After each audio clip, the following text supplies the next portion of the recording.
Got what I wanted.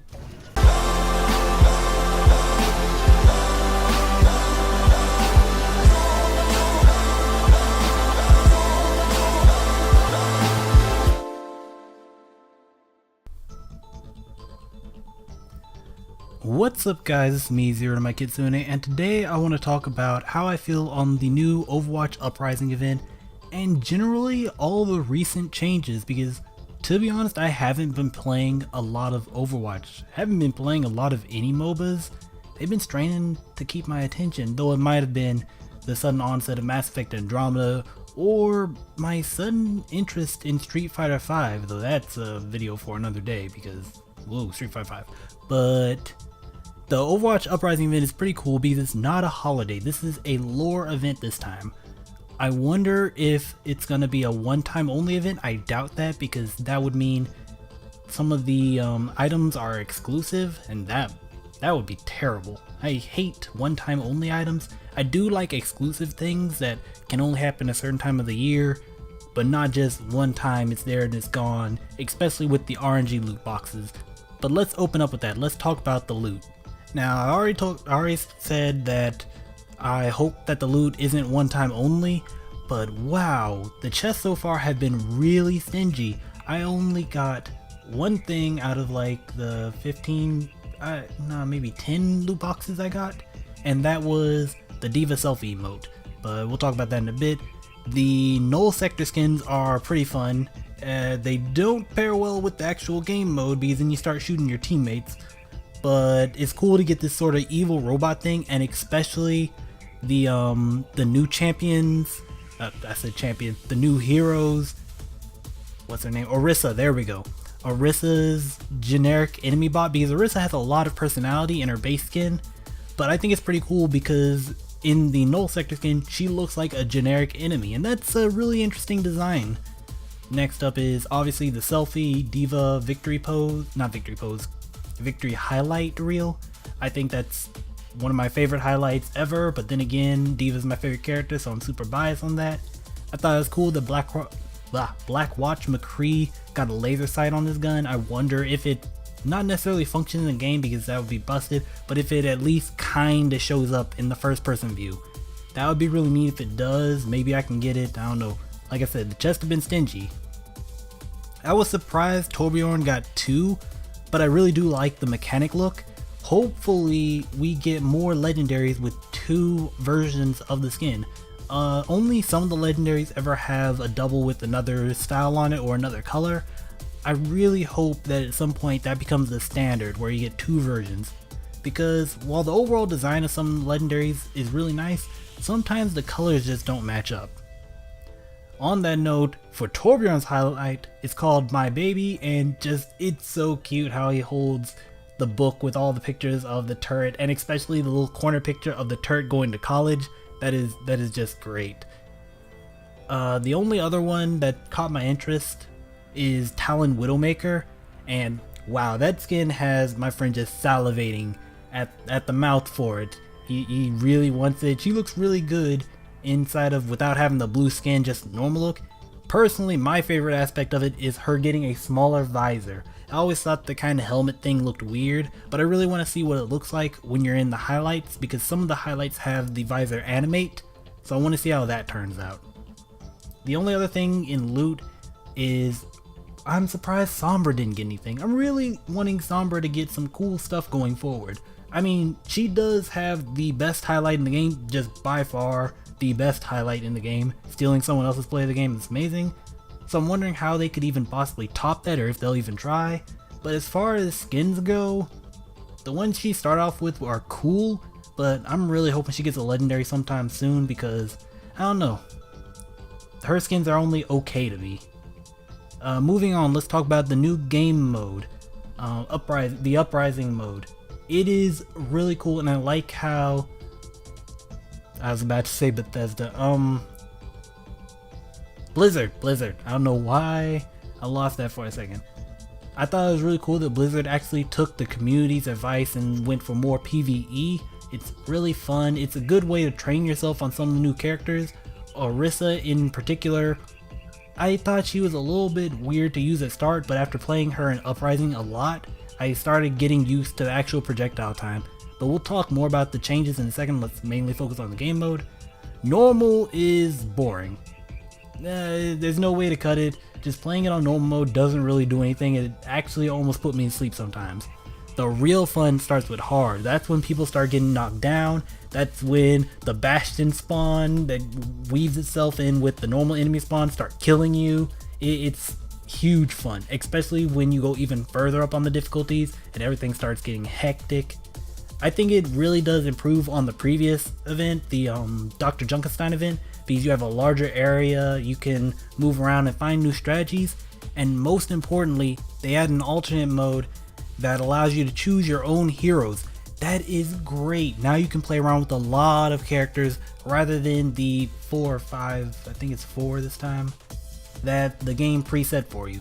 So you can find all sorts of little cool combinations using things like May walls to block off enemies and cause them to bunch together, or maybe Zarya ult to group them all, or the fact that that Reinhardt can actually charge the exploding enemy and push him as far away from the enemy as possible, and all the plentiful ways of knocking Bastion out of his godforsaken turret form. It was just really cool. And the only sad thing was that Symmetra, I was really hoping Symmetra would be able to beam a bunch of enemies just like she does in, actual game mode in the main game. No, Symmetra's not that good in the mode. The best combo I found so far is Bastion, Orisa, Mercy, and then you can kind of throw anything you want on that, because if your players are skilled enough with those individual characters, it only takes the 3. You don't even need a fourth person. Bastion deals tons of DPS when it comes to dealing with enemies coming from a single direction, so he's perfect for the mode. Orisa's very mobile shield, and the fact that as long as it doesn't go down, it still goes on cooldown, so you can just bring back another one, so you can have a semi-permanent shield if it doesn't break. Mercy, because it's Mercy, the best, in my opinion, the best healer in the game, barring balance changes and the main game mode. That's where everything gets all hectic, but in this, yeah, Mercy, she is the best healer. It's, in my opinion, a bit more forgiving, surprisingly enough, than Dr. Junkenstein. I mean, a single death on the higher difficulties does snowball into you just losing outright for the most part, unless, again, you have a Mercy. But I still felt that in Dr. Junkenstein, when you lost, sometimes losing came out of the blue, someone got down for ridiculous reasons, and the wall would just go down really quickly. In comparison, this feels a lot more fair. Losing feels more your fault. You didn't pay attention to the Bastion who just lit up everyone, or you didn't stop the large bomb enemy from getting to the objective, so it blew up. It feels like it's your fault, and that's really good. It's better to feel like it's your fault than feel like you've been cheated. Now, moving on from that to the recent changes, like I said, I hadn't played for a while, so there's a decent amount of stuff that showed up. The new UI is really nice. I really do like how they did the whole champion roster thing, but more importantly, I like the descriptions on the skins. It's really cool to see little tidbits about the skin itself, adding a little bit of lore to the whole game. Granted, not all the characters got them. I was surprised that most of Diva's higher up skins didn't say anything, but then you have characters like I think it's Soldier 76, who almost all of them say something. But either way, that's really cool. The Lucio changes, I looked them over and it looked like a nerf. I'm not an expert on the game by far, but it looked like a nerf.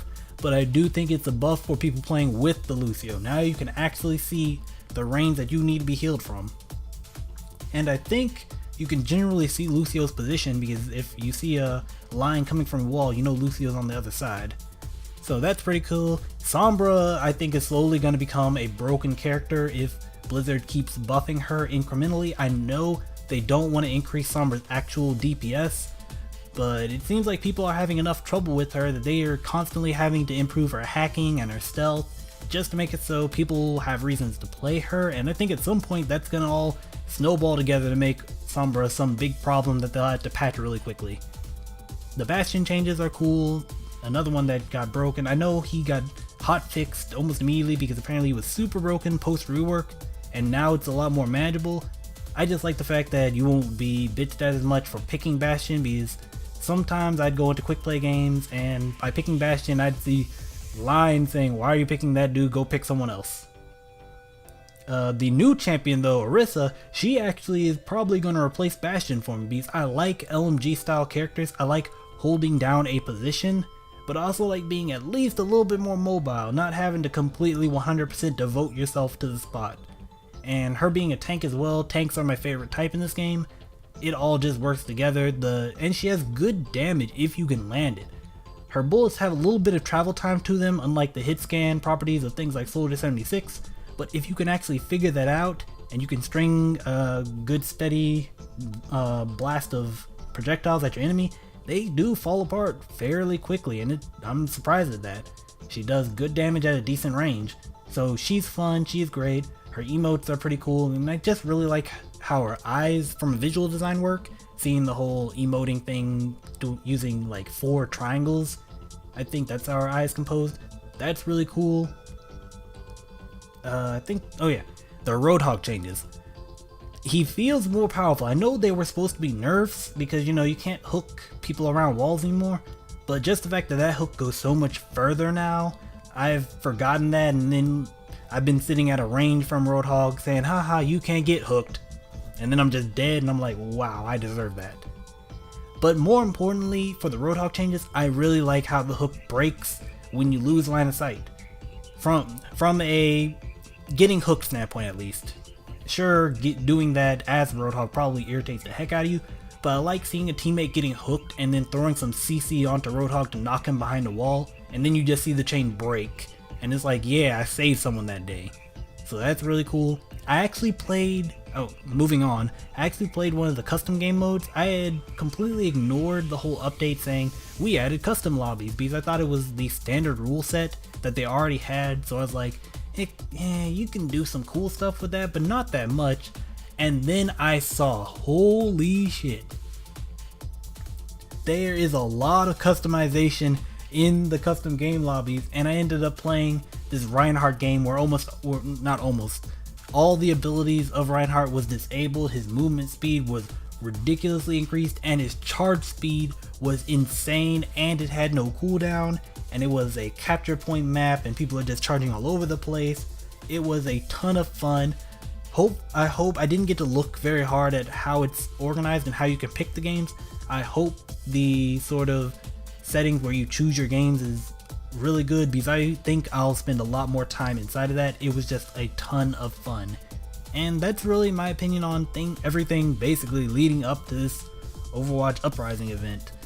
I think I'll be playing the game more now. I didn't know a lot of these things were happening, but it's fun, and I think it'll keep me there.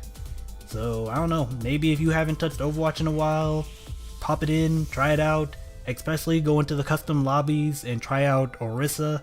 It's a huge load of fun. Still looking like they're not gonna ever tweak the loot system, and you know, I guess stick with your guns on that one.